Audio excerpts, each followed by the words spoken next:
Hér ætlum við að fara í gegnum útflutningsreikninguna í reglu. En þar er hægt að gefa út útflutningsreikning sem byggir á sölusamkomulagi eða útbúa reikninginn frá grunni. Síðan út frá geymdum útflutningsreikning er hægt að senda móttökusamkomulag eða pöntun beint af framleiðendur með tölvupósti. Og þegar búið er svo að fullgera útflutningsreikning á kaupandann er hægt að senda móttökusamkomulag í dagbók og bóka sem innkaup á framleiðendur í fjárhag. Hér eru svo komin í sölukerfi reglu. Byrjum að fara hérna í sölukerfi og reikningar. Passum okkur að velja hérna reikningategundina útflutningsreikningur og komum svo í geymdir útflutningsreikningar. Og hér eru þá geymdir reikningar en þetta getur líka verið sölusamkomulag.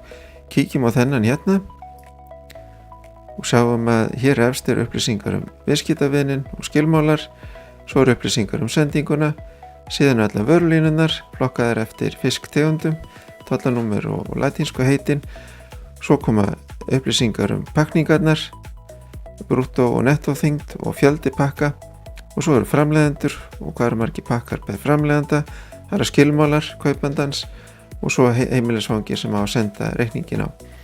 Og við ætlum að gera reikning út frá þessum, þá fyrir fremst í línu hérna, veljum plúsin og svona lítur reikningurinn út. Við ætlum að sleppa hérna nokkrum línum, þessum hérna þorskan, þetta er ekki taka þorsk núna.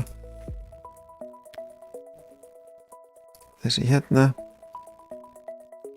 Og svo getum við þá skráð og prenta reikningin eða geymdan.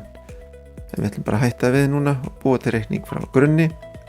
Þá eru hérna í útflutningsreikning. Við ætlum að velja sama viðskiptavinin. Svo eru það upplýsingar sendinguna. Þetta er free on board. Það er Icelandair.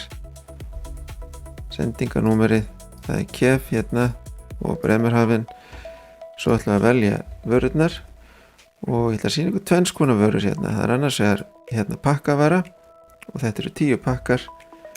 Og evruverðið er 25 í þessu tilfelli. Framleiðandinn er Ice hérna. Svo er einingaverðið frá þeim, við erum að borga þeim 20. Skráum vörulínuna. Svo ætlum ég að taka aðra vöru sem er þá sama tegund nema að núna er við með viktavöru. Og það eru jafnmargir pakkar, það eru 10 stykki. Nema magnið er hérna 200 kíló og einingaverðið aftur það er 25 evrur per kíló. Það er sami framleiðandinn